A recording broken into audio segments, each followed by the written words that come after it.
I was feeling so in my echo chamber until I watched an hour and 17 minutes of Is Being That a Choice? Hello, and welcome back to A Bit Fruity. Today, we've assembled a cast of 5 homosexuals and 5 people who think that all homosexuals should be stoned to death on live television. Can they find middle ground? Tune in to find out. Do you think that was good? I like how even and melodic your voice was for that. That's really how they talked. They're really like the Apple of online magazine YouTube channels. You know, they speak with this sort of calming monotone, like they just want to bring the volume down, you know? Totally. We just want to bring the volume down, which is why we found the most insane conspiracy theorists on Reddit to come and argue why the earth is flat. Should homosexuals be allowed to live, or should they be allowed to be stoned to death on live television? The truth, surely, is somewhere in the middle. And if there's one thing we accomplish on today's episode, we will be finding the middle ground. I hate this. I hate this. Okay. Today, we are going to be talking about the Jubilee YouTube channel. It's a YouTube channel with over 9 million subscribers currently. It's a media company. It's a headache. And if you aren't familiar with the Jubilee YouTube channel, A, you're about to find out what it is. And B, you probably already know what it is because you've probably seen clips of the ever more ridiculous debates that they host for, viral outrage content come up on your Facebook or Instagram or Twitter or TikTok feeds. You'll never meet a Republican that uses pronouns. It's just a fact. It's only everybody uses pronouns. Just Everyone some people choose to announce Okay, well, my their pronouns now for the rest of the time are pretty princess. That's not a pronoun. And I'll step out and say, I'm sure everybody here has said something racist in their life. That doesn't make you a racist. It's kind of like if you weigh 400 pounds and you eat celery, you're not skinny. I think that infringing upon women's right to bodily autonomy, bodily integrity, all because they want to preserve the life of a non-sentient. Did your mom thought that about you? She was about to, she thought that you were just some cells? My mom, when I was where? I mean, it doesn't care what she thought. I was that. So you were just a bunch of cells. So that's what you're just believing. Unfortunately, some people have emotional stuff that happened, traumatic stuff that's happened. So you can't discount and just say, because they're fat. Boo-hoo, man. Like, there's way worse stuff going out in the world versus people saying, oh my God, I'm sad, I'm gonna eat some ice cream. It's like, no, dude, it's like, you're fat, you made that decision, you live in the best country ever. If you live in a civilized first world country where you have electricity, internet power, etc., you deserve to be bullied. It's ridiculous to me that we have all these fat people running around. Meanwhile, people are being bombed in Gaza. It's ridiculous. I am going to be hopefully making the case for why it is time for what is it time for? Jubilee to die. Is that what you're about to say? I've had it. To help us do that, I have asked my friend, Big Joel. You might recognize him from his YouTube channel, Big Joel, or perhaps his second YouTube channel, Little Joel. He is an excellent content creator, a great political thinker, a great tweeter, and I'm so excited that he is here today. Welcome to the show, Big Joel. Hi. I'm ready to fucking let's. I should have had some sort of thing raring to go, but I really didn't. In fairness, we both did spend the last 36 hours watching as much Jubilee content as we could so that we could be as ready to have this conversation as possible. So we're both working on like semi-functioning brains right now. So please forgive the gaffes. I'm excited. I've been enjoying watching Jubilee videos, and I there's something about them that there's something oddly addictive about it. These days less so because all their videos are endless. They're like an hour and a half long, and they get their people to go on these just endless tirades where they say the same things over and over again. But, I'm a both sides lover. It was a labor of love for me. It was a labor of love for me to watch 3 credited scientists debate 3 self-identified free thinkers about the shape of the earth. Okay, before we get in too far, you might be a little bit confused, so let me explain a little bit of background for what Jubilee is and why we are here today. Jubilee is a media company and content farm that has been rapidly growing in popularity lately and just over the last several years. It's known primarily for, like I mentioned, its YouTube channel with over 9 million subscribers currently. The slogan of Jubilee is provoke understanding and create human connection. Jubilee is known for its often viral debate-style content, where it sometimes casts sort of online political celebrities like the right-wing provocateur Charlie Kirk, or, random college students to debate those right-wing celebrities. Jubilee has an ongoing series called Middle Ground, where they cast a group of people from one side of a contentious debate to, quote unquote, debate people from the other side of that contentious debate, like feminists versus male rights activists, scientists versus anti-vaxxers. What are some other? I'll read you some YouTube titles. Men's rights activists versus feminists. Is toxic masculinity real? Flat earthers versus scientists. Can we trust science? Can 25 liberal college students outsmart one conservative? Can one woke teen survive 25 conservatives? He doesn't. Spoiler alert. He dies. He died in that video. He was over after that. The 25 conservatives ate him. 6 straight men versus one secret gay man. Who is the gay man? I think the gay man is me. Can Trump supporters and immigrants see eye to eye? And perhaps my personal favorite, can you stop being gay? LGBTQ people versus former LGBTQ people. Like I mentioned, if you haven't ever watched any of these videos, all of which, by the way, have millions upon millions upon millions of views, if you've never watched them of your own volition, you have almost definitely been served bite-sized clips of them to your social media feeds, where they often go viral and spark very angry comment sections. I think Jubilee is rage bait at best, and I think it's dangerous at worst. And that's a thesis we are going to spend the rest of this episode unpacking. I thought, could we start by saying, what do we like about Jubilee? Because on this podcast, I try to give everyone grace. You are so kind, Matt. It's crazy how kind and sweet you are. I can't believe it sometimes. Yeah, I don't know. I think that there's things to appreciate about Jubilee's Middle Ground. Okay, so there's this one video that they made called, can pro-life women and pro-choice men find a middle ground, right? And on one hand, are we platforming pro-life opinions? Yeah, of course we are doing that. But on the other hand, this is a conversation, a debate that we have a national stake in, right? We're forced to debate this question constantly. It's something we're all very worried about. And I don't know if inevitably I could just come to the conclusion, get rid of this kind of forum, get rid of this kind of conversation that interacts with people that I don't like and disagree with.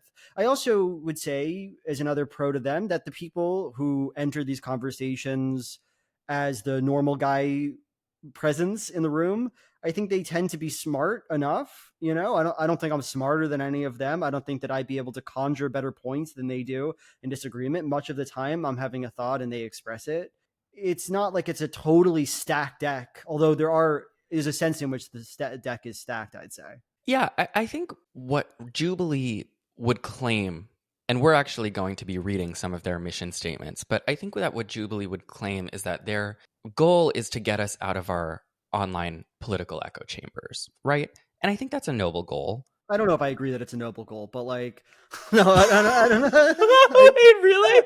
Everyone's so anti-echo chamber. I'm a centrist on the echo chambers. We're exposed to the craziest shit all day, every day now. Has it made our politics better? Has it depolarized our country? Has Twitter being overtaken by Nazis made us more clever or thoughtful or open-minded people? No, it's ruined us. It's ruined our brains. I'm a centrist on the echo chamber. I think the debate is important, but this constant you need to open your mind thing, I don't know. Maybe we do, maybe we don't. Do you think we can find middle ground on echo chambers? Yeah, I try to. I try.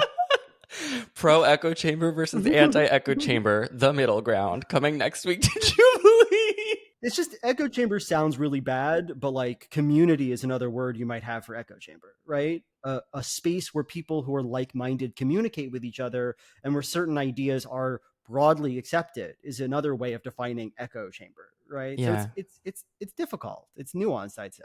That's fair. Sorry, I don't mean to debate you right now on No, this, we can debate. We can debate. In the spirit of talking about Jubilee, we can debate. But I think to your point, like, I'm not, people are going to come to this episode of my podcast and say, well, you're just against hearing opinions from people who don't agree with you. You can't hear from someone who is, anti-choice. You can't hear from someone who has opposing views.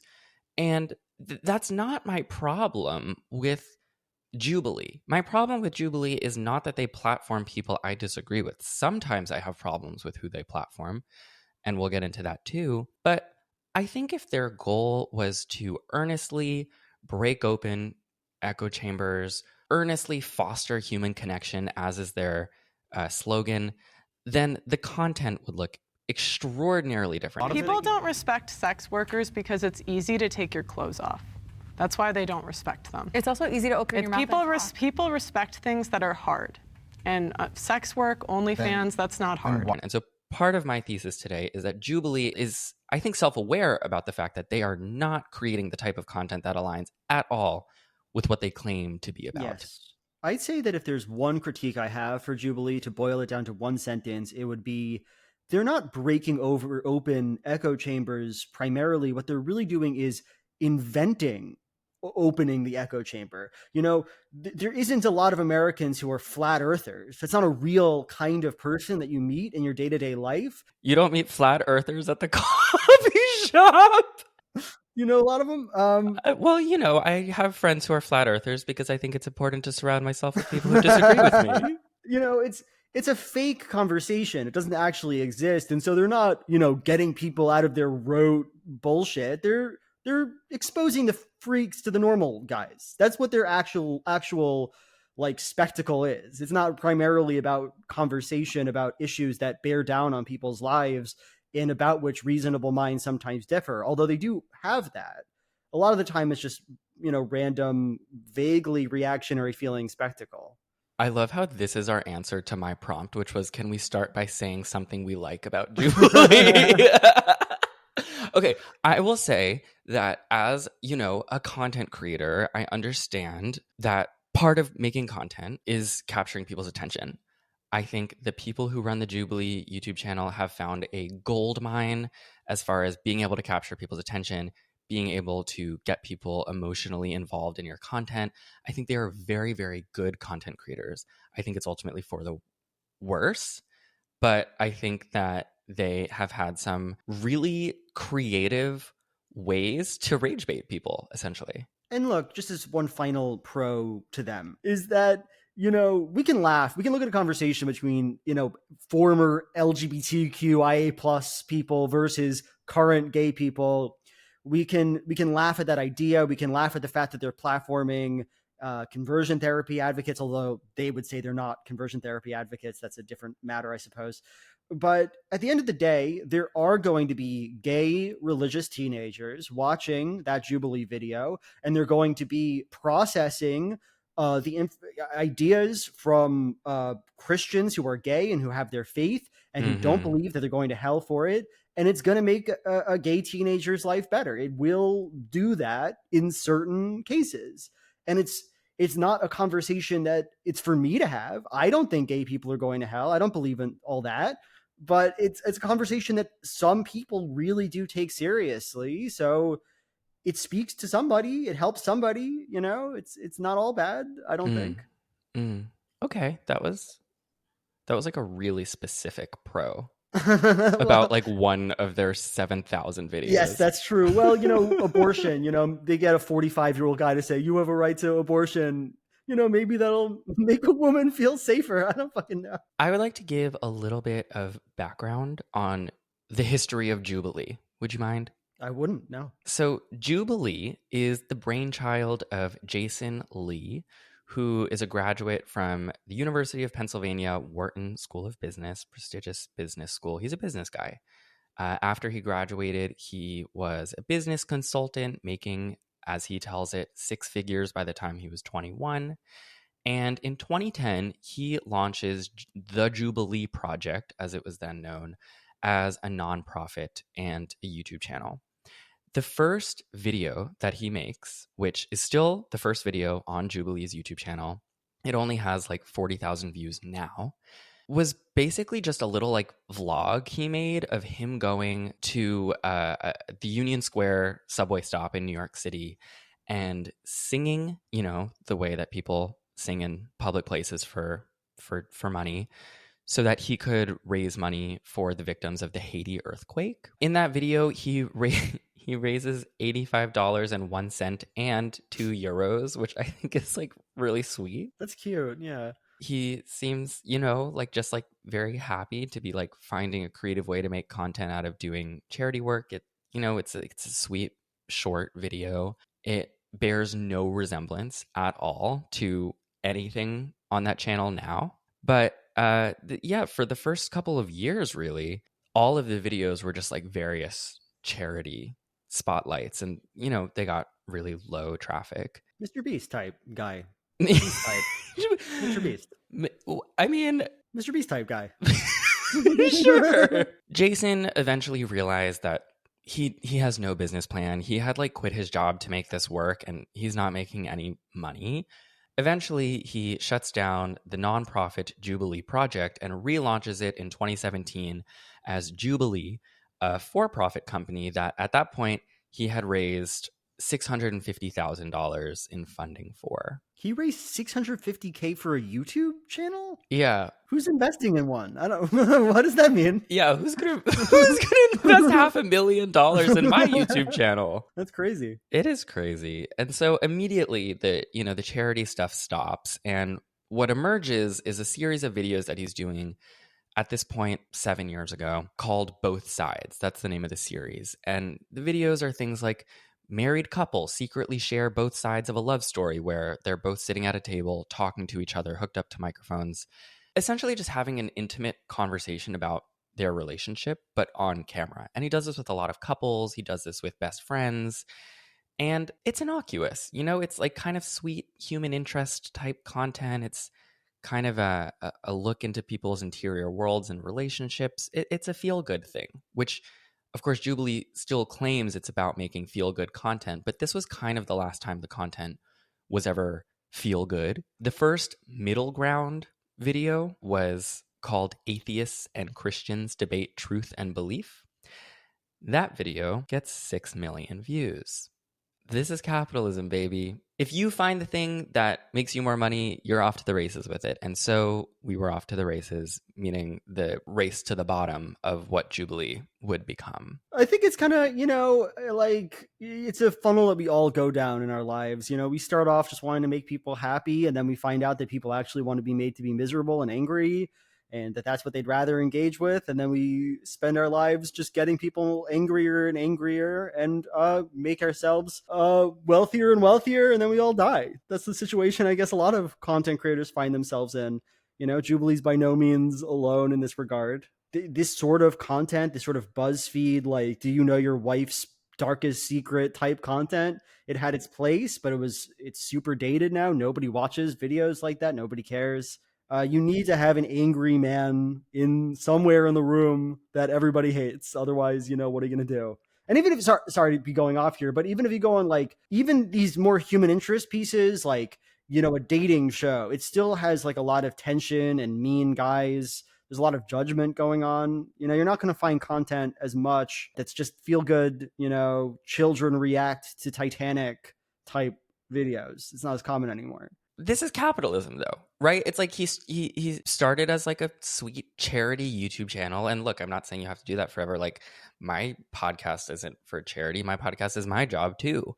But, you know, I guess you just follow the money wherever it leads you. And when it leads you to a place of like total rage and platforming nonsense and legitimizing nonsense, oftentimes dangerous nonsense, like, okay, that's where we'll go. I agree. And I think that, as we'll no doubt get into, I think the greatest sin of Jubilee, or one of the greatest sins of Jubilee, is that it continues to present itself as this kind of neutral, friendly platform where they're just bringing on people who have some beliefs, not sort of acknowledging the fact that they are part of an online ecosystem that exists to platform and expose other people to reactionaries who are themselves famous and who themselves want to spread their message. They didn't go on the street to find MRAs. They found MRA influencers to go in a room and act and do the thing that they do. They're part of the job of celebrities, right? It's part of the grind of having divergent beliefs is going hopefully on Jubilee, which seems like a problem. It seems weird. MRA being not the thing that's in the vaccine, but men's rights activists. Oh, I'm sorry. Yes. For normal people who don't know this stuff. Speaking of aspiring to go on Jubilee, I should give a disclaimer now that I was once invited to go on Jubilee. It's true. I actually went back into the email that I got from my manager who reached out to me to say Jubilee is casting and they wanted to see if you would be in their video to play the role of, in quotations, male feminist in the video male feminist versus male anti-feminist, which is a video that ended up coming out without me because I said no. The only thing that I could think that justifies being a feminist today is you must just want to get laid. There's no reason to believe in all of these crazy things that seek to strip you of your masculinity, perpetuate these terrible ideas that men are evil and all of these things. That has to be the reason. Why? Why didn't you get on there? Why didn't you embrace the grind set? What are you doing? You're huge right now. You wouldn't be talking to me. I know. Had I gone on Jubilee, I might have raised $600,000 for this podcast at this point. Exactly. Fuck me. But no, I mean, I honestly, though, I was totally confounded when I got this email because the thing that I thought then, which is still what I think now, even though now I understand that this is the basic premise for their casting and how their channel works, is what qualifications do I have to go on this YouTube channel in front of millions of people and argue about feminism? Of course, I am a male who identifies as a feminist, but I'm not a scholar. I haven't written books on this. And I was I'm most definitely going to say something that is unpolished. And I don't want to upset people. And I don't want to do a disservice to feminism by fucking it up. And then I watched these videos in preparation for this episode and every time they come up on my feed over the last few years. And I realized, because this was in 2022 that they invited me. And I realized that no one that they cast has any sort of qualifications to talk about anything. That's not true. Sometimes the scientists do. Yeah. Sometimes, but for the most part, they're just who can we rile up? No, I kind of think it's it's two problems at once. I think that it'd be a good show to have somebody like you go on and debate a guy who's a piece of shit, who's just sort of walking around no, you're not a scholar, but do you need to be a scholar to affirm women's rights? Do you need to be that? Probably not, And I think that you could have a good, crude conversation that exposes humans to other humans. I think the problem comes in when it's not quite random people who have no stake in it, but they're not scholars either. They're just random fucking people who want to make a name for themselves on the internet. It's not this sort of everyman conversation, which I think could have some value to somebody, Yeah, that's fair. No, that's totally fair. I was just I'm going to say something wrong and get totally roasted for this. And I'm glad I didn't do it. Well, maybe you've turned me around on this issue. Maybe I should email them back 2 years later and be like, Jubilee, I'm ready. I want to take a quick break from the show to give a thanks to Factor for sponsoring today's episode. I always watch those Architectural Digest celebrity house tours, the ones, and these celebrities are always showing off their most beautiful kitchens you've ever seen. And they always give these relatable human anecdotes about how I love cooking for all the people that come to my human house. And I love baking with my children and whatever. I was watching Sofia Vergara's from earlier this year, and she's showing just the most magnificent kitchen you've ever seen with this $30,000 La Cornue stove. And she's I don't know how to cook. I don't want to learn how to cook. I bought this stove because my son told me to, and I like it because it looks good. And that's me. That's me. Except I don't have a $30,000 stove. But the idea, I have, kind of a wacky, unpredictable work schedule. And right now, cooking is just not a priority for me. Sorry. I would Annie's mac and cheese it every single day if the human body could sustain that. Fortunately, I don't have to because there's Factor. Factor's fresh, never frozen meals can meet all of your nutritional and dietary needs. They are delicious and they're ready in 2 minutes. Non-cooking girlies, non-trad wives, let this be our liberation. I have been loving Factor's different chicken options as well as their beef ragu. I'm a protein girly through and through, but there are all sorts of options no matter what your dietary needs are. If you would like to get 50% off your first box of Factor and 20% off the next month, you can head over to factormeals.com/fruity50 and use the code fruity50. If you want that discount, it's factormeals.com/fruity50 with the code fruity50. Thanks so much to Factor. And now let's get back to the show. What are we doing talking about Jubilee when we could just watch Jubilee? I have pulled some selects. I started by pulling a video that came out 9 days ago called Men's Rights Activists versus Feminists. This is an hour and 34 minutes long. Why? But I picked this one to start with because I think it's really the kind of feminist versus anti-feminist is at this point like a subgenre within the Jubilee universe. They know that this specific debate gets so many views, which is why they've done it over and over and over and over and over again. So I pulled actually just a list of these to read. We have men's rights activists versus feminists, which is the one that we're going to play a little bit of. Does feminism include trans women? Female feminists versus anti-feminists. Do women really have it harder? Male feminists versus anti-feminists. White feminists versus POC anti-feminists. That's a really weird premise. Can feminists and non-feminists agree on gender equality? Men's rights versus feminists. Is toxic masculinity real? Are men falling behind? Male feminists versus female anti-feminists. And 5 feminists versus 1 secret anti-feminist. Oh no! Who is she? What is she doing here?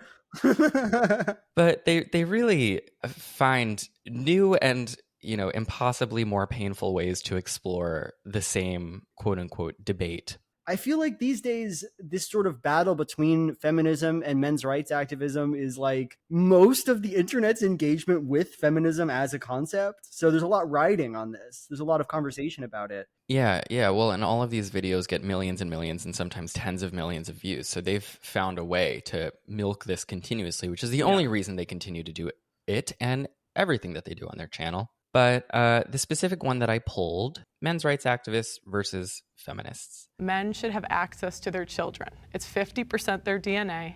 They should get 50% custody off the bat. Because you mentioned that earlier, and correct me if I'm wrong, you were saying that men are not encouraged to speak about their feelings. I would say largely that's true, yeah. Yet you're bringing them down in your conversation. You're saying that being sexist towards a man is not as big of a deal as being towards a woman. I mean, there's more laws in the U.S. that are disfavored to men than women. Why is that? Like which laws? Like the inconsequential draft? No. Since I have been a kid, it has been common in the media to refer to men as trash, to say that men are the problem, men are terrible, et cetera, to the point that on national TV, a guy got his chopped off and they were laughing about it. And nobody said anything and nobody cared. And if the reverse happened, I don't think it would be the same outrage. I mean, this video is deranged, but one of the things that is really striking about it is that on the anti-feminist side, first of all, they diversity cast a lot. So they're like, we need to have a woman who is on the anti-feminist side.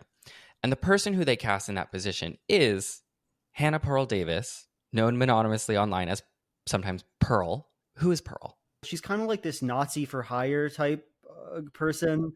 Like she kind of just goes to events and speaks strikingly vapidly about subjects, as you can see in that video. But she just kind of sticks to like 5 or 6 stock lines. She not recently, but like a year ago, sang a song about the Jewish question and how she's starting to question the role of Adolf Hitler in the history of humanity, which I thought was, pretty bad. But do you remember that song, Matt? Do you remember the Just Asking Questions song? Oh, I remember it well. It was Hannah Pearl Davis uploaded a video to YouTube, which has since been taken down. And she's playing the guitar and singing an original song called Why Can't We Talk About the Jews? Mm-hmm. And they got her on Jubilee to argue the anti-feminist position. And this goes to my point, do not acknowledge that she is a fucking neo-Nazi in the video. Nobody talks about it. Nobody cares. It's so weird to me. I did watch all hour and a half of this debate. And I did watch it in 2x speed because I had a lot to get through yesterday. Mm-hmm. And her asking the Jewish question does not come up. But it's just like, we're going to get into like the glorification of centrism that is at the heart of this YouTube channel, and also how they construct like what exactly the middle ground is in these debates that they frame. But the thing is, like, I watched this whole video, and in it, the people on the feminist side have what at this point are extremely like broadly popular opinions about like the basic tenets of modern feminism, like, you know, the wage gap, and like women are disproportionately affected by gender-based violence. These things that are like widely studied, well documented, and they turn these like facts, like, is the wage gap real? And are women more likely to be targeted by gender-based violence? These are facts. And they use them as prompts to say, is the wage gap real? Step forward if you think it's true, and then step forward on this side if you think it's not true. And it's like, what? This is not a debate. This is not a debate. And then they have the feminists in this particular video arguing, like I said, broadly like popular and accepted positions. And then on the anti-feminist side, they find these extraordinarily fringe cast members. And this is kind of representative of what they do in all of these videos. They go on like neonazi.com and find user, I have questions about the Jews 123, and send them an email being like, will you come on Jubilee? And it's fucking Hannah Pearl Davis. Like, why 1 year after someone creates a fucking ukulele song on YouTube about why can't we talk about the Jews? Why are you casting them? Yeah, and it's particularly strange in this, you know, debate, because the entire idea of like finding a middle ground, you know, it usually presupposes the internal consistency of both sides of the debate. But the problem that we face with the MRAs is that men's rights activism is not an internally consistent ideology, right? And what I mean by that is there's this one point where I watched this video. At one point, they asked the people, like, do you think that men have equal rights? And H. Pearl Davis comes out and says, no, because they lose in divorce courts more often than women do. Men are biased against. Now, that's a very complicated question, and it doesn't seem entirely true. But leaving that aside for a second, the feminists process this information and respond to her like, well, you want more masculine men. You want women to stay at home and for men to be in the workforce. And so it's only reasonable then that we'd expect bias against men in the divorce court situation.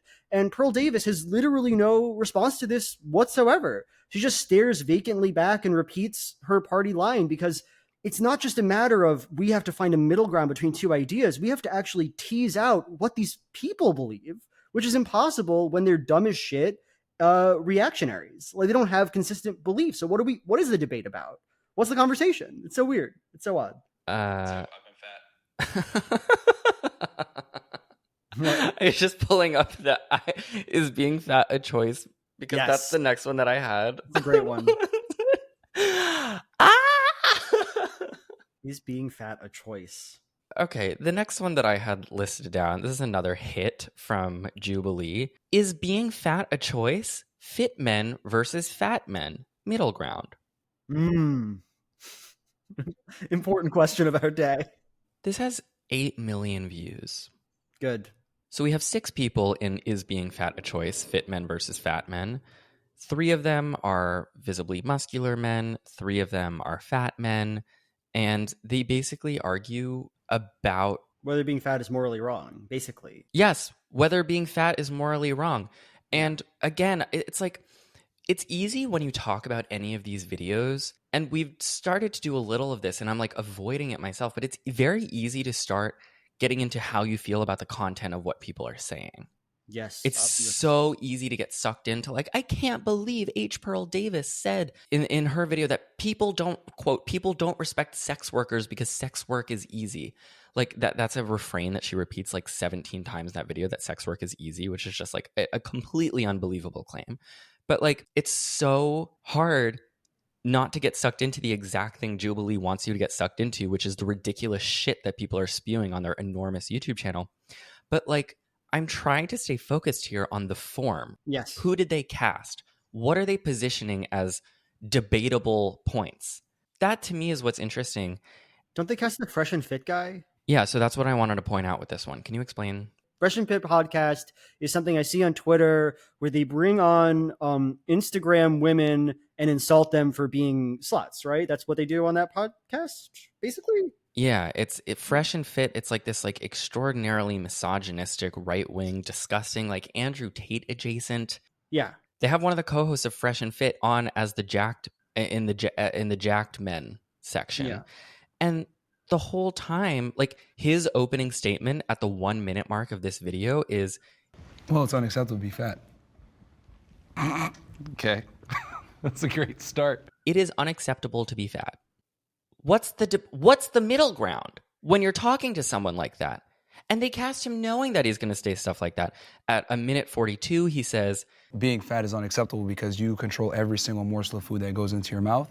Okay. It shows a lack of discipline, it shows a lack of character, it shows a lack of temperance, and when you're fat, it's an outward manifestation of your inadequacies. At 2 minutes 45 seconds, he says, you're fat, you made that decision, you live in the best country ever. If you live in a civilized first world country where you have electricity, internet power, etc., you deserve to be bullied. It's ridiculous to me that we have all these fat people running around, meanwhile people are being bombed in Gaza.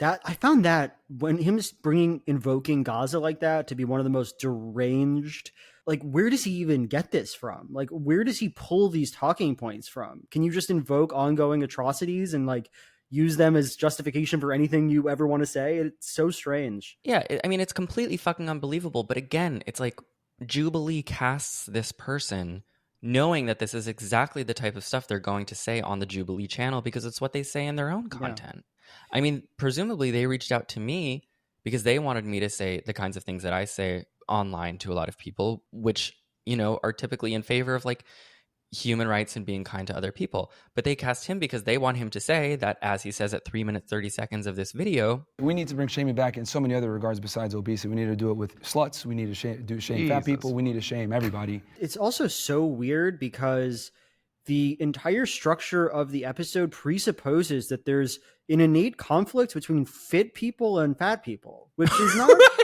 not true. It's not like a real conflict that needs to exist. These aren't two categories of people doomed to hate each other. And in fact, when you watch that video, it's just fat people defending themselves against baseless attacks against their characters. The fat people aren't mad at the fit people. What does this even mean? You and I were talking yesterday when we were watching these videos about how like these are invented conflicts. Yeah. When the middle ground started, right? That first video, atheists versus Christians, that as a debate format with those two sides, like I can understand, right? Because those are two beliefs that are in conflict philosophically, theologically with one another.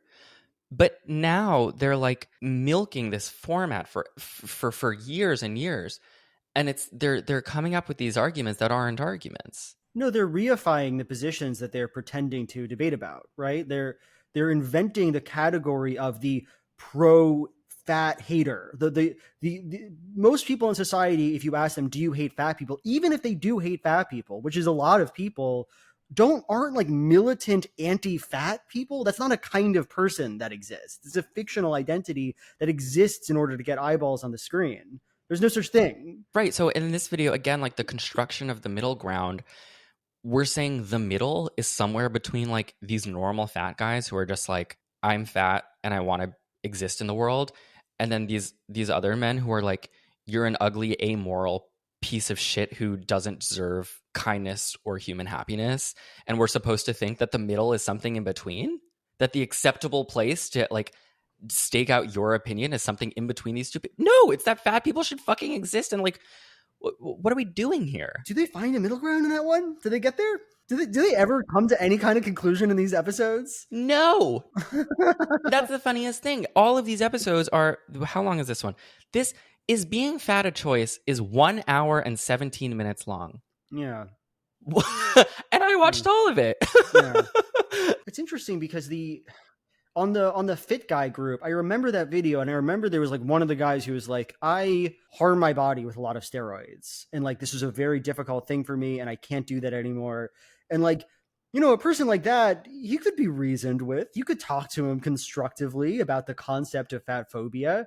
The problem is that they need to have one evil Satan type guy to enable the conversation to be interesting. Because the reality of the situation is that talking about fat phobia for an hour and 17 minutes, I could kind of pass on it, if I'm being honest. Like, I don't know. I think I kind of get the idea after 10 minutes. And it's like, is this breaking echo chamber? What have I learned? What's their stated goal? Fostering human connection. Have we fostered human connection by subjecting these three men to like the most vitriolic and disgusting fat phobia for an hour and 17 minutes? No, and they didn't sign up for this. They didn't sign up for it. They signed up to be in a debate about the position of fat phobia in culture. They didn't sign up to be personally verbally assaulted by a man who just genuinely hates them and wishes they were dead. Like it's a different category of conversation. I remember there was a TikTok where one of the guys who was in that conversation was really upset about it and had trouble with it. I could probably find it for you. It's interesting. It's sad. Hey friends, you may have noticed that I was on Jubilee's most recent episode of The Middle Ground, Fit Men versus Fat Men. When I was invited on the show and they said we want you to be on Jacked versus Fat, that was the original title, I remember my first question was, I was unaware the two sides had any problems with one another. But I was excited to have a thoughtful and meaningful conversation where two sides can learn from one another and share in empathy and respect and learn and grow and disagree civilly. However, I was completely unaware that a certain individual had been invited to be a part of this episode. The cast was unaware of who else was in the cast until the moment we had filmed, and I know myself and several others would have refused to have taken part having known that he was there. But we tried to keep it professional, keep the conversation going, and not get too sidetracked into his hateful, misogynistic, transphobic, homophobic ideology. I think it is shameful of the producers of Jubilee to have invited this man on and platformed him for the world to see to spout such hate. I want to shout out to the other 7 guys on the panel. Everyone came there respectfully with open hearts, and a beautiful chance was ruined by a platform rage baiting their fans. I want to read some of the prompts that they use in this video to like agree or disagree about. One of them is, I have felt disgusted looking at a fat body. That's when they debate. The question is so hurtful. Like, it's such a mean thing to say as a question. Like, the next one is agree or disagree. Jacked men are more attractive than fat men. The next one is the body positivity movement is problematic. A lot of times what Jubilee posits as like debatable kind of neutral points are just like right-wing talking points. Yeah, and like the problem with the question like, is the body positive movement problematic, is the answer is yes, every movement is problematic, right? There's no like, it's not easy to find a movement that has nobody weird saying anything in it. And what this means is that it's an open-ended question, not on the merit of the issue of whether we should be positive about our bodies, but a sort of referendum on our definition of the word body positive movement, which is a phrase that could mean anything you can imagine, right? It's just, it doesn't mean anything. At around 8 minutes, the fresh and fit guy is basically just yelling at the fat people, being like, if you were, a more morally righteous person, you would lose weight and you wouldn't be fat. And then one of the men on the fat side says, I don't think anyone's debating that weight loss is impossible here. I think the question is, why do you hate fat people? And that is the question. That is the question. Why do these men hate fat people? But that's not how Jubilee has arranged, to be the question. No, is it appropriate to hate fat people would be the name of the video, but that's a framing that is inherently critical of the wrong position. Whereas the name of the video that's given is so, I don't know if I want to say it's value neutral or it's slightly weighed against fat people. Like, is being fat a choice is itself a question that like doesn't really mean that much. Is what we mean by that question, do we have a choice over what food we eat? Because the answer is I guess we do. Of course, being fat just generically is not a choice. It's a question that implicitly judges fat people, I'd say. Absolutely. Yeah. Well, that's what gets clicks. And that's what Jubilee is about. Getting clicks and fostering human connection. Of course. Thank God for them. You're so brave. I was feeling so in my echo chamber until I watched an hour and 17 minutes of is being fat a choice? Why are they so long, Matt? Well, what are they doing? Why are they so long? Because you can insert more dynamic advertisements in the middle of longer YouTube videos. You know this. You're a YouTuber. Come on. That's true. I don't insert dynamic advertisements in the middle of my videos. I don't either, because they don't let me because I curse too much. The next video that I marked down was, do women really have it harder? Male feminists versus anti-feminists. This is another, feminism one. But the reason that I put this down is because, once again, the statements that Jubilee posits as the which side of this do you stand on, are just so asinine. One of them is, women should be encouraged to be financially independent of men. What? The answer is yes. Yes, people should have financial autonomy. Are we in the fucking 1970s? At 28 minutes, they say, this fucking blew my mind, the debatable statement, women are fit to be president. Did they find middle ground on that? Did they decide at the end if their periods were too intense? Yeah, the middle ground is that women can be vice president. Okay, good. Yeah, we found it. At 33 minutes, the gender pay gap is real. Again, what? This isn't a debate. Oh my God. Can you take the mic? Because I'm getting out of control. No, they like to ask empirical questions. I remember they like to ask questions about facts and then have both sides inexplicably decide different stuff on it. They asked at one point in their homeschooling video, which is one of my favorites, are children safer in homeschool or in public school?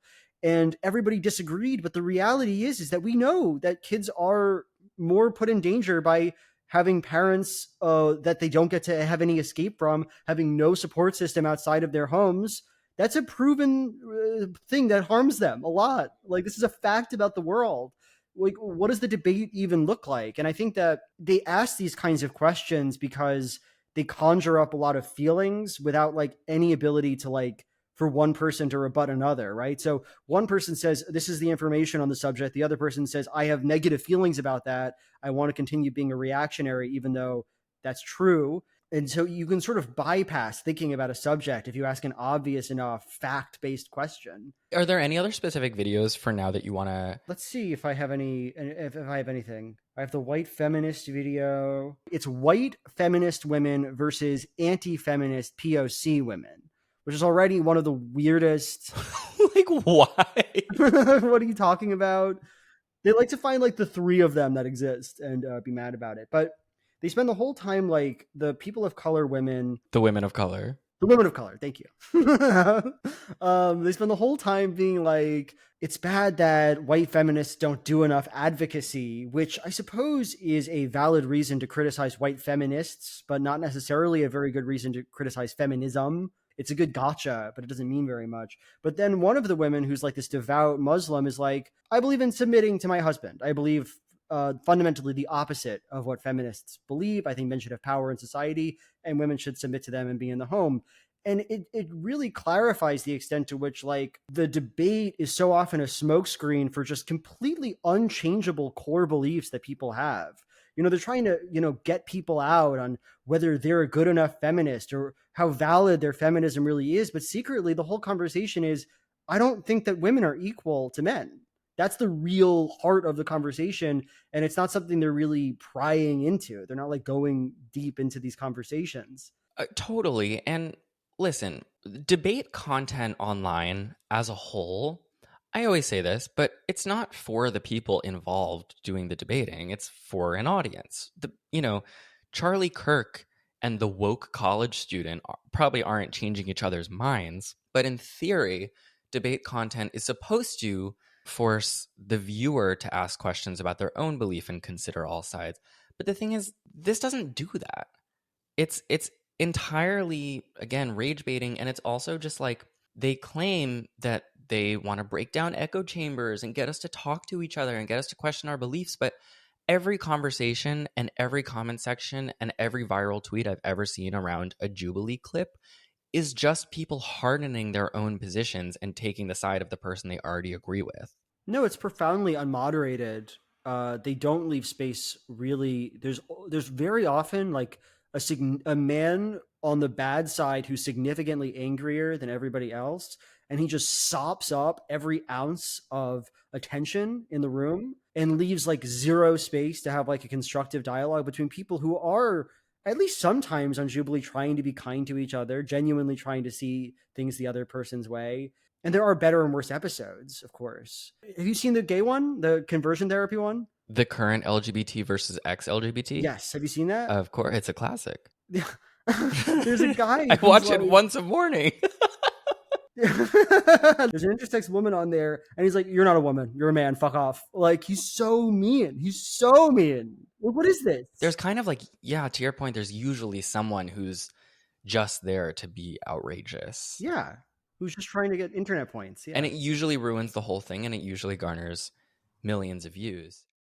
I would like to take a quick break from the show to give a huge thanks to Incogni for sponsoring today's episode. Isn't it nice to imagine an internet that just has less of your personal information out there floating around on it? Information that you may have entered into a form at a specific time for a specific reason, like your address, your phone number, your employment history, your social security number. And then suddenly, out of nowhere, you're getting spammy emails and texts from companies and people who have no business knowing that information, but somewhere along the way got hold of it. Incogni is a service that helps you get your personal information back off the market by reaching out to the hundreds of data brokers that are buying and selling and trading your information every day, and making sure that they delete your information, which is something that you are able to do yourself. But if you try to do it yourself, would be a full-time job. Incogni makes it their full-time job. Incogni is incredibly easy to use, and for as long as you're subscribed, it will continually stay on top of the tireless task of making sure that all of these different data brokers are deleting your shit. If you would like to get your data out of the hands of data brokers, I highly recommend checking it out. You can take a look and get 60% off your Incogni plan over at incogni.com/fruity with the code Fruity. That is incogni.com/fruity with the code Fruity. Now, let's get back to the show.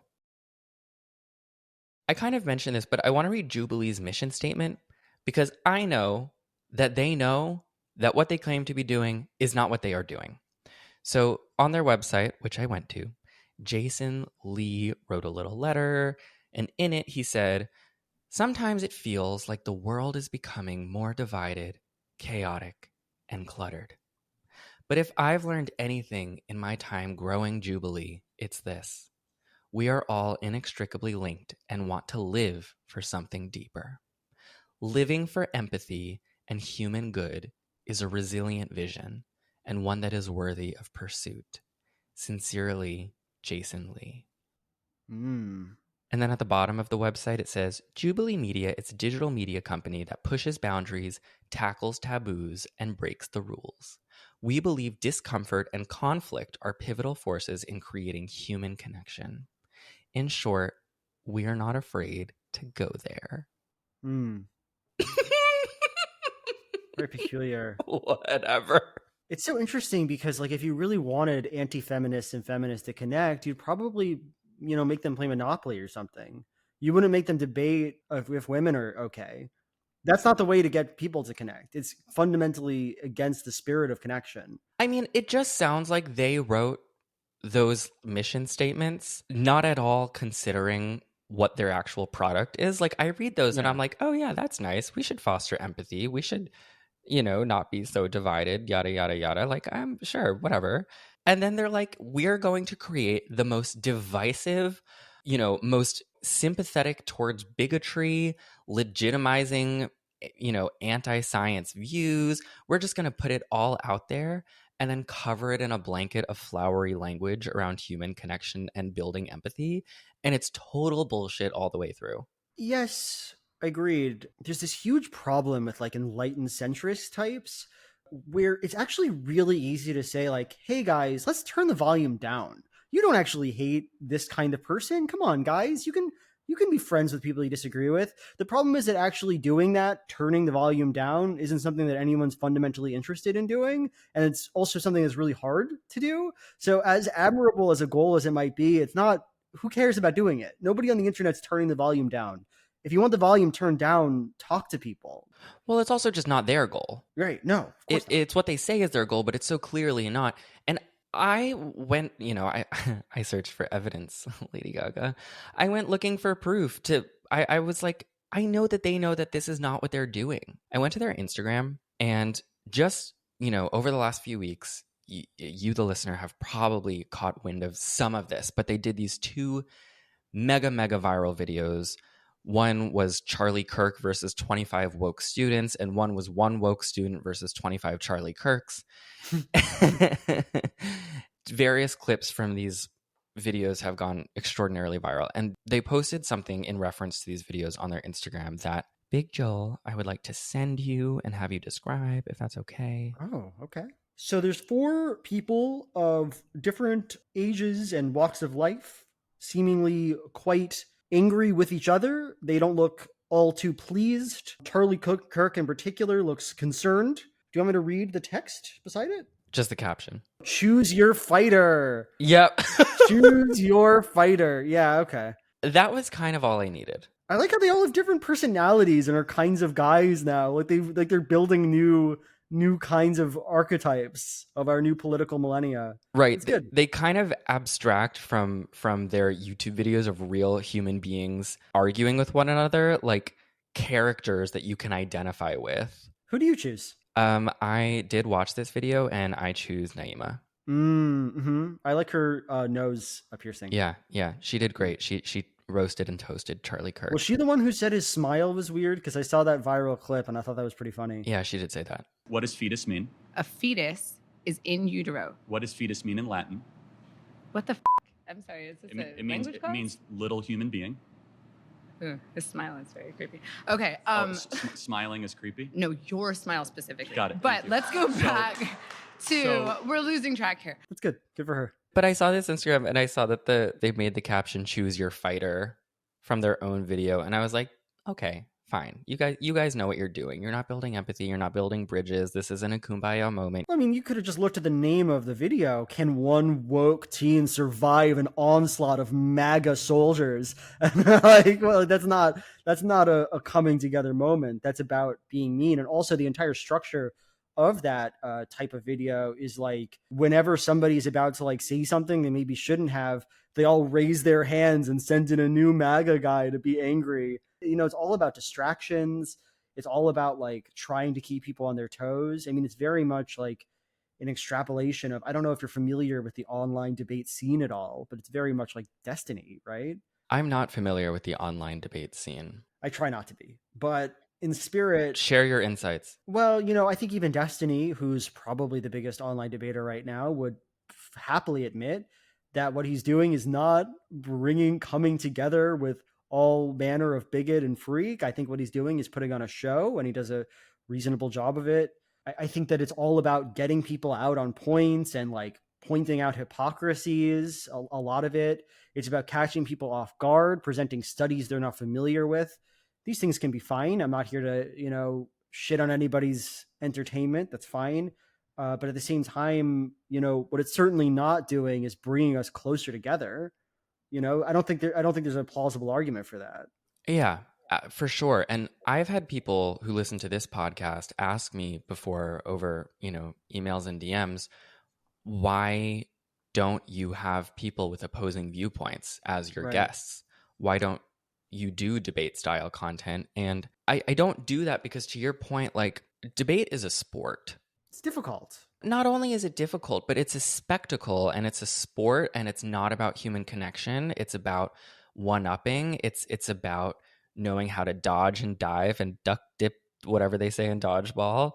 And like, I am not interested in doing that. I think what you said earlier was really spot on, which is that the way to foster human connection with people you disagree with is to sit down and talk to them. But it is probably not to sit down and talk to them in front of studio lights and a camera. Sure. And, being correct might help in a debate. I often think that the people with the normal guy position come off better than the people with the freak positions. I think on average, they seem like more normal, well-adjusted people, and I think they argue their positions probably more persuasively. So I think it's fair to say that, being correct, being normal has its benefits. That's not to say, though, that debate, it tests on skills that are certainly not being correct or the more moral party. No, and also people don't speak in front of lights and cameras and microphones the way that they would at a kitchen table. No, having the confidence of the fresh and fit guy is not something that comes to people naturally at all. Right. And maybe it makes for a good YouTube video, but like I have disagreements with people that I love all the time, especially like within my family. And we sit down and talk about it. And like those conversations in which we actually dig into our beliefs and attempt to understand each other look very different than any kind of debate content that you see online, because we're not performing for an audience. We're not trying to like one up in a way that basically in practice always just comes out being mean. And that's like a lot of these videos. I categorize Jubilee videos into two kinds of bad content. One of them is normalizing bigotry, and the other is legitimizing straight up mis or disinformation. The normalizing bigotry stuff is, you know, we've already talked about a good amount of that, like, you know, laundering these anti-feminist, you know, women are too emotional to be president, anti-trans, anti-LGBTQ, anti-fat bigotry through the lens of, well, that's just an opinion and all opinions are equally valid. The legitimizing straight up mis and disinformation and like conspiracy theories all through this frame of like, well, it's just a point of view, so let's hear it out and all points of view are equal. I think everything we've already been discussing about their content represents why it's like dangerous and bad. But this is just kind of like another level of like, this is fucking crazy. And like, we're calling into question science. Just a list of their videos that really get into like this anti-science realm. Some of those include, these are middle ground videos. Should everyone get the COVID-19 vaccine? Pro-vax versus anti-vax. Flat earthers versus scientists. Can we trust science? Do miracle healings exist? Doctors versus holistic healers. Pro-vaccine versus anti-vaccine. Should your kids get vaccinated? Climate change activists versus skeptics. Could they see eye to eye? Could they? I love you digesting all of these titles as like normal things to make YouTube videos about. I want to empathize with the concept of Jubilee for a second and say we're in difficult times right now for having serious conversations about things because, you know, we can sit, you know, in our normal urbanite world and say nobody should talk about whether or not vaccines are good or bad. But like a lot of Americans are vaccine hesitant, right? For that reason, I think it makes sense to have content directed at these people, perhaps to feature them in some way. I'm not against in spirit debating or talking to people who believe things that are blatantly anti-scientific. The problem I have is that people who believe things for fundamentally anti-scientific reasons do not have debate points and arguments to make on behalf of those beliefs. The person who is vaccine hesitant is simply not vaccine hesitant because of the state of the science. That is simply not the psychological motivation for being worried about the COVID-19 vaccine. So what is the conversation about? Like, we're presenting this as a middle ground, but we're taking people so on what they say and not actually interpreting like where they're coming from or why, that it seems like we're not actually going to learn anything from it. And I do agree that if you're going to do that, you're normalizing horrible beliefs. Well, I watch them. I mean, it's not about science. It's first of all of these videos are like, as with the sort of more like socio-political based ones, the science ones are just like, we found 3 scientists and we found 3 people who identify as truth seekers. Like, right. Maybe they all have equally valid points. I'm Spencer Marks, one of the senior members of the CFI Investigations Group, Science Advocate. I am Marina Yeri. I'm a theoretical physicist, and I'm with the University of Irvine. I'm Shelley Lewis. I'm a graduate of West Point, critical thinker, and jumped out of airplanes. My name is Dan Glattman. I work as Dan the Waterman in the drinking water filtration industry, and I'm a truth seeker. You know, the truth-seeking, self-identifying critical thinker side, they don't have science, but they are, of course, always doing their research. And they'll say some like weird study or finding that the scientists are like, what are you talking about? And they'll take that as some small victory that they stumped the scientists for a minute. Right, because they said something like absolutely batshit. Yeah. But you're right. We need to. I mentioned this book, I think, in my last episode, but Doppelganger by Naomi Klein is a really interesting book where she's trying to empathetically understand how so many people in the last several years have gone down these anti-science conspiratorial rabbit holes, especially with the starting point for so many of them being the COVID vaccine conspiracies. But the way that we seek to understand this issue of kind of conspiratorial thinking is not by making these videos where we platform the scientists and the conspiracy theorists as having equally credible positions. My biggest thing with all the science videos is like it's false equivalence all the way down. It's so ineffectual too. Nobody's going to watch the video and stop being. Maybe they are. Maybe someone's going to watch the video and stop liking vaccines. I have a hard time accepting this person. To me, it feels so built to seem like it has meaning that it just doesn't have. Because the problem with all these videos is that they're just not that persuasive. They're not that persuasive to either point.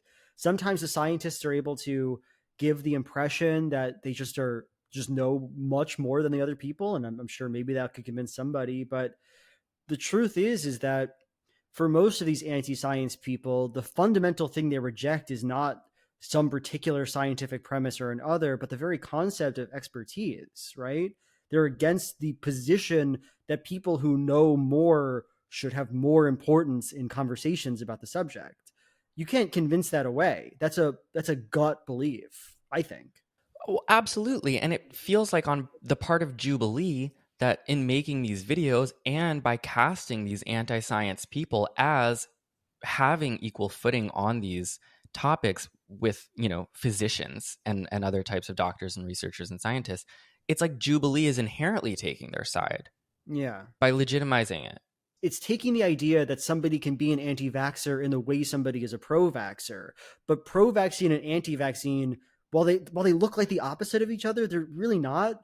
Pro-vaccine is like a belief that just comes about because you're like paying attention to what scientists say. Anti-vaccine is a belief that emerges from like getting way, way too obsessed in an online rabbit hole and destroying your life because of it. They're not the same. They're genetically different beliefs. They did like a pro-vax versus anti-vax video before COVID. And then once COVID happened and the vaccines started coming out, I'm sure Jason Lee was like, let's fucking go. Yeah, exactly. Let's fucking go. He was like, we got some content on our hands. And so they did pro-vax versus anti-vax COVID edition. But at this point, hundreds of thousands of people have died from COVID. And this is like a really active health issue. I mean, vaccines kind of always are. But I want to play you the first 45 seconds of that video where Jason Lee himself sits down on camera and he's like, I'm going to give you a little disclaimer. Did you watch this one? No. I'm excited though.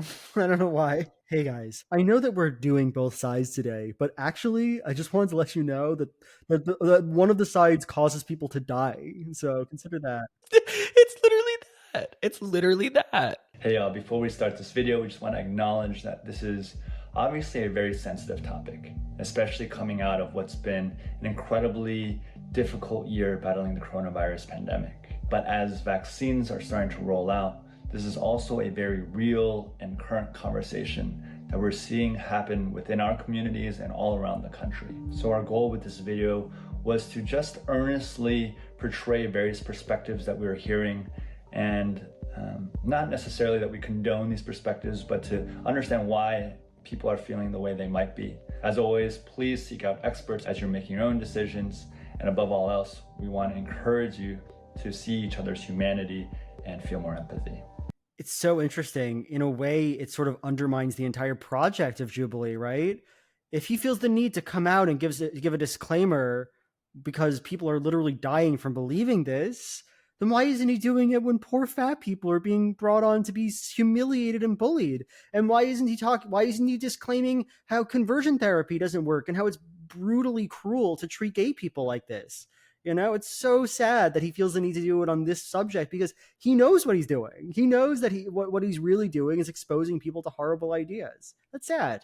It reminds me of the meme that's like, you know, I can excuse the racism, but I draw the line at animal cruelty. He's like, Yeah. I can excuse the racism and the flat earthers and the misogyny and the transphobia and the homophobia and the anti-fat stuff, but I do draw the line at vaccines. Anyway, enjoy the video that we made where we platform both of them as equals. It's even more cowardly than that. He doesn't say you should get the vaccine. He says, just so you know, we don't endorse whatever. Like, what are you talking about? Yeah, and he doesn't even say which side he doesn't endorse. Yeah. Maybe he doesn't endorse the pro-vaccine people. Not great.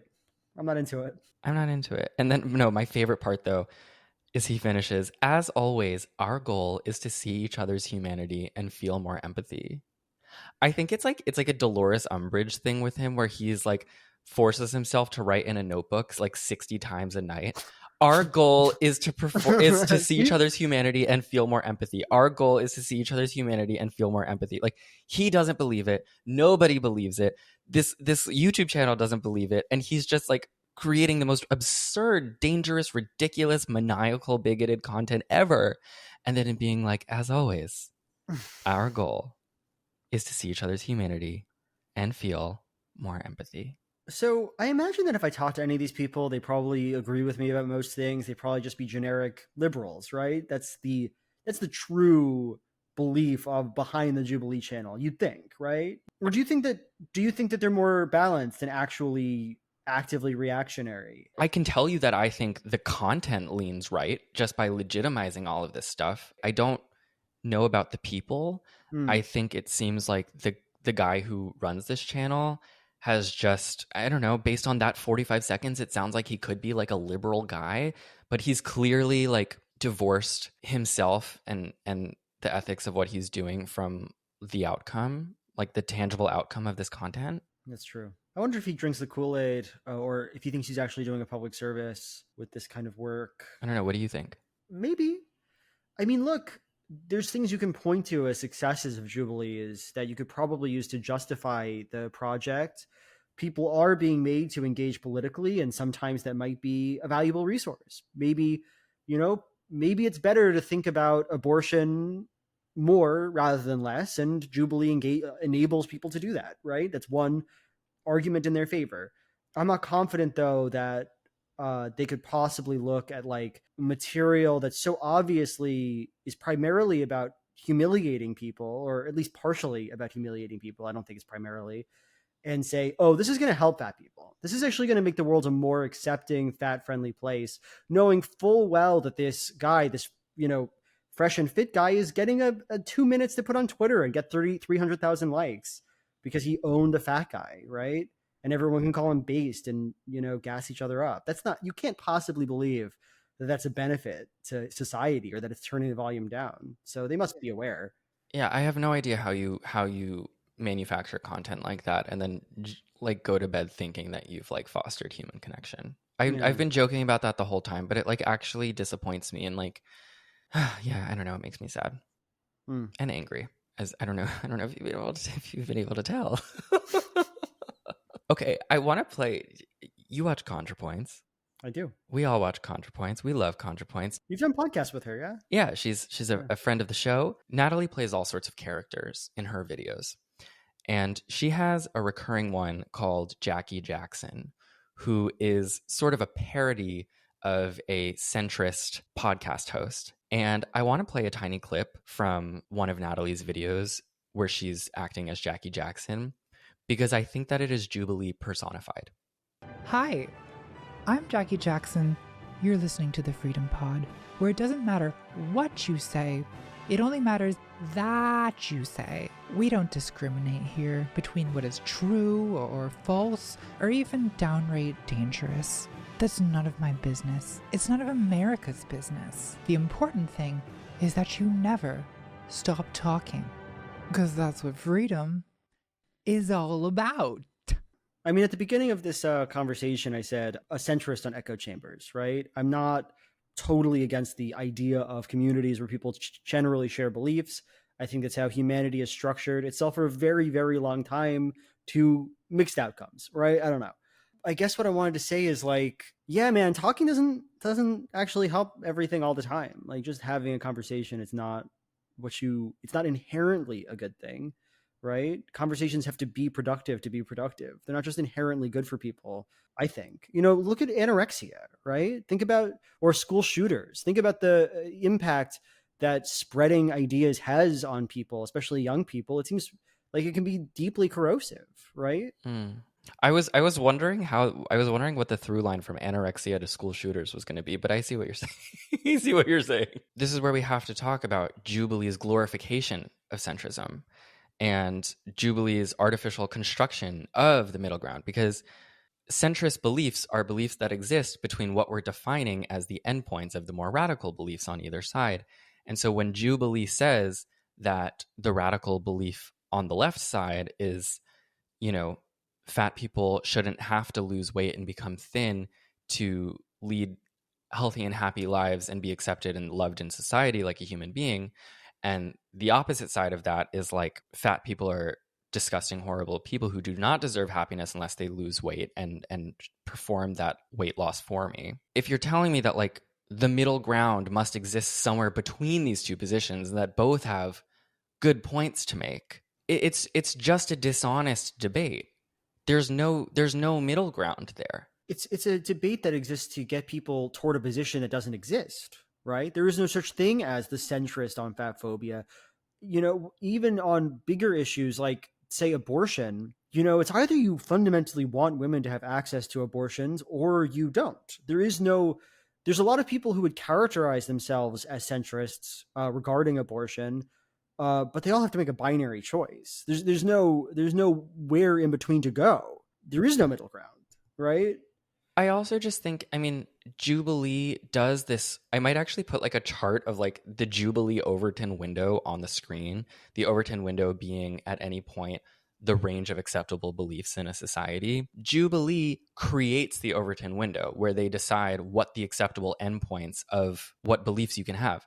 The thing is, they artificially skew what they're calling the middle ground way to the right, because what they define as the liberal endpoint is usually a very commonly held mainstream position. Like, it's a really good point. Yeah. Like fat people are fine, or people should be able to have abortions, or the earth is round, or vaccines are good. Like, these are all extremely popular positions. And then on the right side, they have extremely fringe positions from people who are like, fat people are not, like, fat people must lose weight to deserve love, or the earth is flat, or trans, this and that. And by deciding that the middle is somewhere between those 2 points, which it's not, the middle is always very, very close or entirely at what they're calling the left, they're artificially constructing a right-wing middle ground. It's a difficult thing because that's also what culture is, though. There isn't as much fringe position on the left. People who lean left generally have more normal beliefs than people who lean right, and there's a way deeper crazy rabbit hole to go down if you're going toward the right? There's no bottom to how crazy extremist conservative beliefs can get. Many conservatives advocate, not that many, but a lot of conservatives advocate for an ethno-state, want there to be absolutely no access to abortion, think that fat people should be, banished, think that trans people should be taken away from public spaces, right? Whereas what is the liberal belief that is extreme? So is Jubilee doing culture or is it reflecting it? I actually don't know. I guess I'd say they're magnifying currently existing political trends. Damn. Maybe we all have to like look inwards and find the Jubilee inside of us all. Yeah, the little middle ground. Yeah. Maybe my problem is really with America, where like the far right is QAnon and the far left is healthcare. That is the problem that Jubilee faces as a format, right? I saw this trans debate between, should kids receive trans healthcare? And the people on the yes, they should side were like, of course it should be, gate kept. I mean, parents should go through some hoops. Kids should go through various therapist appointments. I'm just saying that this has been proven to be a beneficial treatment for a lot of minors. And so we should allow it in particular cases. That's not an extreme leftist belief. That's not the craziest you could go, but it is the farthest left that actual human beings think. Nobody actually thinks anything much crazier than that. Right. Whereas on the right, it's trans people should not exist. Yes. And in society and in Jubilee videos, to your point, which I guess are reflecting the unfortunate right-wing shift that we've had in America the last couple of years on a number of issues, they're saying that the morally neutral place is to be somewhere in the center, when it's like, no, if one group of people says, I want rights, and another group of people says, you cannot have rights, it is not morally or ethically or politically neutral to say that everybody has good points, and to say that we should listen to everybody equally, and to say that the answer is in the middle. Like, that's my problem. And it just, so much of Jubilee is just laundering far right positions and telling you that, like, well, where you really should land is basically like the center right. You mentioned that there's a lot of like morally righteous posturing that centrists do. Can you explain that? Because I think that's like very true of Jubilee in general. Okay, so who's like the quintessential centrist? I would say like Malcolm Gladwell, Jonathan Haidt. You know, they always enter conversations with the presumption that they've thought through the issue and they're serious people, and people on the other sides are not serious people. And if they were, they would arrive at this reasonable position that they've come to, even though, you know, it's sort of a rejection of politics, right? That's what centrism is about. It's about pretending that politics don't exist and that you don't have to take sides. Yeah. Yeah. And I mean, centrists, we've all heard centrists. I'm not left or right. I weigh all sides and come to my own conclusion. Or I'm politically homeless. That's another one. Politically homeless, which is like literally every time someone says they're politically homeless, I have never seen that happen where they are not just right wing. Like, to your point, I mean, they often think of themselves as like having ascended the political spectrum of like, well, I don't get sucked into one side or the other. When in the reality, like, these people are just pawns, in my opinion, for the status quo. They don't stand for anything. I just think that Jubilee basically just takes the position of the enlightened centrists. Yes, I agree. The problem with it is that I think that centrism oftentimes pretends to not have a guiding ideology or principles or a moral perspective. You know, we're just in the free marketplace of ideas. It's a value neutral space, and the cream will inevitably rise to the top. The problem is that the machinery is not value neutral. Jubilee does believe certain things. The fact checkers are, you know, they do have fact checkers, and they do inform the audience when people say stupid, idiotic things that are patently false or affirm things that are true. They come up with the two sides of the debates that they're trying to find middle grounds on. There is no value neutral way of doing this, right? So at the end of the day, they're just like me. They're just like you. They're just politically advocating for things and doing kind of a weird job of it. That's all they are. They're not like fundamentally different from you and I, you know, they just sort of pretend. The last note that I had, which evidently you don't agree with, but like I wrote that, you know, echo chambers online, like we can have a meaningful conversation about.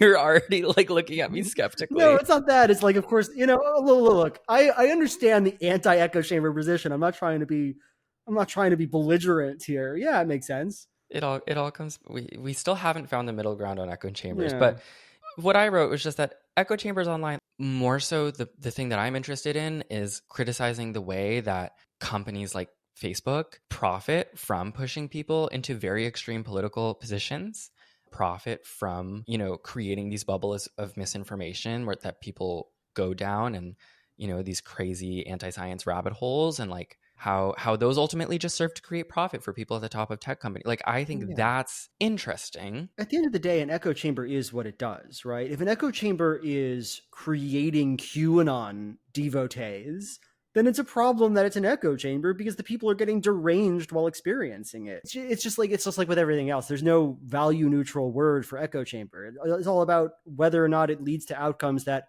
have these poor boomers going crazy or not. And I think it's unfortunate when the crazy boomers go crazy. Yeah. Right. And you could also, I mean, to your point, echo chambers and communities could be synonymous. I mean, you could say that some echo chambers online have helped trans kids feel like they're not alone. As a closeted gay kid, 13 years old in New Jersey, I sought out gay online echo chambers that were affirming spaces to feel good about myself. So I see your point. We found some middle ground. That's what it's all about. It is what it's all about. But again, it's like, if we're going to criticize the forming and, you know, the online radicalization of people, which I do think we should, then fine. But like, this careless rage bait content masquerading as a bridge to create empathy and human connection is not the solution. I don't want to leave Jubilee lovers feeling like they can't, you know, hate watching Jubilee. But look, if that's your thing, that's your thing. But I am proposing, I just think that we should be tuning out of this YouTube channel. I think it is making people more divided and not in a way that benefits anybody. I think it's good to talk to people, but talk to people. Don't set up your Twitch live stream and don't go on Instagram live. And like, I just talk to people without doing this like performative one-upping bullshit. Like we can talk to each other without milking it for content, as I talk to someone for content. Look, there's way worse things in the world than Jubilee. You know, if you're worried about platforming people, Elon Musk bought a website, made all the Nazis pay money to have all their replies go to the top of every single thing, and then they all just talk about killing the Jews. You know, like Jubilee looks pretty good by comparison. It could be a lot. It could be a little bit worse. The internet's gone to some pretty bad lows, so I don't know. I don't begrudge anyone for enjoying the channel personally, but it's not good for you. But I don't think most people think it is. You know, I think most people. I don't think most people are watching a Jubilee video going like, "Oh, I should take some notes. Oh, what did the person who hates fat people say? Oh, that's going to expand my horizons." Like, it's pure gladiatorial bullshit. There's nothing to it. It's just fun. Look at that, Big Joel. We found the middle ground on the middle ground. It's really beautiful. Thank you so much for allowing me that fat W. Can the fat W find the middle ground with the anti-fat W? Tune in next time to find out. Big Joel, thank you so much for being here today. And thank you so much for over the last like day and a half just going down an absolute fucking rabbit hole with me. It really did take yesterday was a Jubilee day for me. I enjoyed it. I can't lie to you. I didn't. Where can people find more of you? YouTube. Nice. Go for it. They know. The people know. They'll get more of me if they want to. You know what? Period. Thank you so much for joining today's episode. I hope that maybe if you have been harboring feelings about maybe why you're uncomfortable with the booming popularity of this YouTube channel, perhaps we gave you some language to and ideas to affirm those reasons. Maybe you're just gonna go binge watch Jubilee after this. And in conclusion, should we stone gay people to death on live television? I don't know, but isn't it great that we talked about it? And until next time, stay fruity. I like that that's your name of your podcast. Fruity, the Fruity Podcast. I like that. Thanks.